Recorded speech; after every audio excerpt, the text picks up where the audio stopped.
আসসালামু আলাইকুম। অনেক দিন পরে ঘোরার জন্য বের হলাম। তো আমি চলে আসলাম চট্টগ্রামের CEPZ। এই জায়গাটার নাম ফ্রিপোর্ট। তো আজকে যাব আমরা বোট ক্লাব।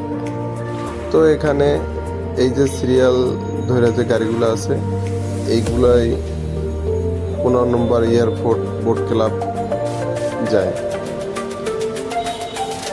তো জনপ্রতি ভাড়া নিবে আপনার 20 টাকা করে। তো আমরা 3 জন ঘোরার জন্য রওনা হলাম। চট্টগ্রাম ফ্রিপোর্ট অঞ্চলে সবসময় কম বেশি জ্যাম থাকে। তো আজকে হয়তো আমাদের ভাগ্য ভালো, যার কারণে জ্যাম আমরা মোটেও পাই নাই। আর আপনার বোট ক্লাব ফ্রিপোর্ট থেকে 20 মিনিটের মতন সময় লাগে। এই যে আমার বাম পাশে যে নদীটা দেখা যায়, এই নদীটা হলো কর্ণফুলী নদী। এই নদী দিয়েই যত বাণিজ্যিক জাহাজ, বন্দরের জাহাজ সবই এই নদী দিয়ে আসা যাওয়া করে। আর এই যে জাহাজগুলো দেখা যায়, এই জাহাজগুলো হলো তেলের জাহাজ।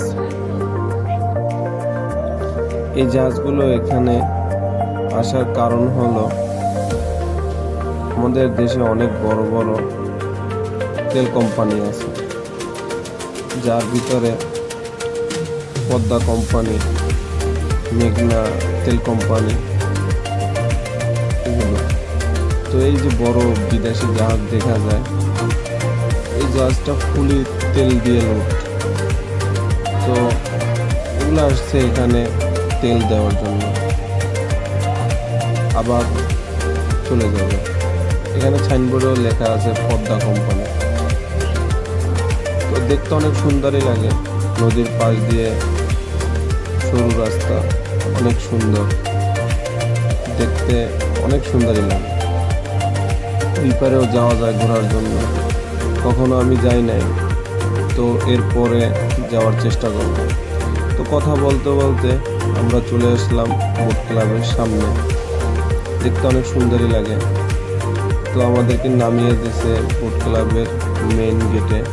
তো একটু হেঁটে আমরা বোট ক্লাবের প্রথম যে ঢোকার যে গেটের সামনে চলে আসলাম।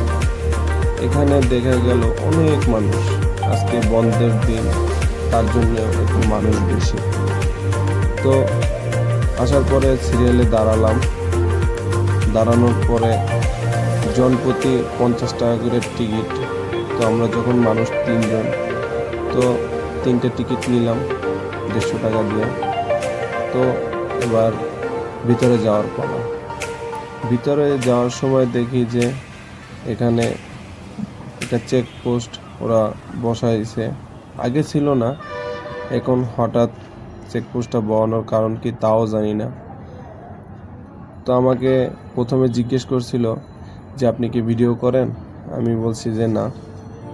তো এর জন্য আমাকে আটকালো না, আমাকে ছেড়ে দিছে।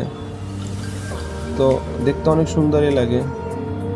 এখানে অনেক রেস্টুরেন্ট আছে, আপনারা আসলে অনেক ধরনের জিনিস খেতে পারবেন।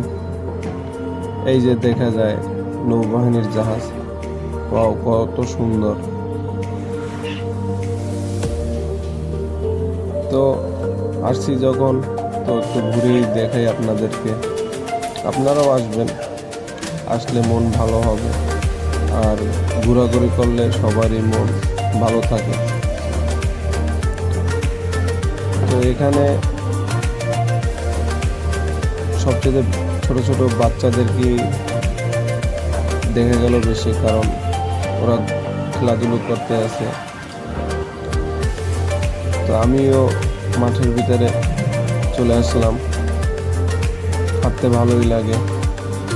আর আমরা বাসা থেকে আসতে একটু লেট করে ফেলছি, যার কারণে তেমন ঘোরাঘুরি করতে পারলাম না। একটু সকাল সকাল আসলে ঘোরাঘুরি করতে ভালো লাগতো। বিকাল হয়ে গেছে আমরা আস্তে আস্তে। তো এখানে দেখা যায় অনেক বাচ্চারা, আর এখানে বিশেষত বাচ্চাদেরকে নিয়ে আসলেই ওদের ভালো লাগবে বেশি, কারণ ওদের জন্য খেলাধুলার অনেক জিনিসপত্র আছে, অনেক সুন্দর সুন্দর জিনিস আছে বাচ্চাদের জন্য। বাচ্চারা ঘুরে মজা পাবে। আপনারা আসবেন বাচ্চাদেরকে নিয়ে, কারণ শহরের ভিতরে খেলাধুলার জায়গা খুবই কম। তো আপনারা এখানে আসলে বাচ্চারা অনেক আনন্দ করতে পারবে। আবার এখানে বিমান নামা বা উঠা দুটোটাই সুন্দরভাবে দেখা যায়। আপনারা দেখতে পারছেন যে আমার মাথার উপর দিয়ে একটা বিমান নিচে নামতেছে।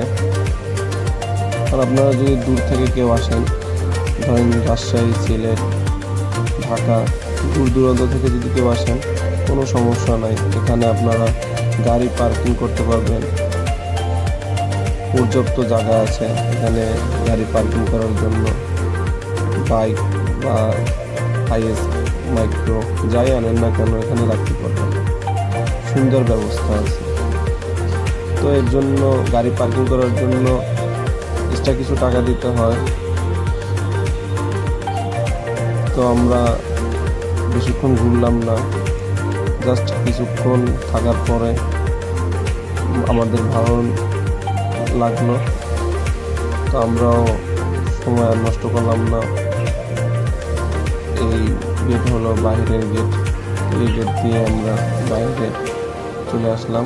তো ভালো থাকেন, সুস্থ থাকেন, আর জানাবেন যে কেমন হলো ভিডিওটা। লাইক সাবস্ক্রাইব দিয়ে আমাদের পাশে থাকবেন, যাতে আরও ভিডিও আপনাদেরকে দিতে পারি। আসসালামু আলাইকুম।